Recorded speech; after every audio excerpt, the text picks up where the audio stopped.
2 मिनिटात तेल तापलं आपलं.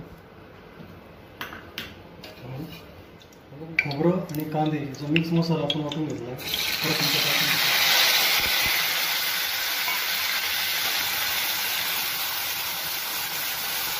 2 ते 3 मिनिटं व्यवस्थित परतून घ्यायचं आपल्याला.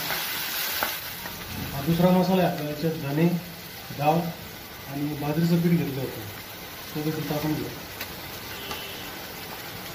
त्याला देखील 2 ते 3 मिनिटं परतून घ्यायचं.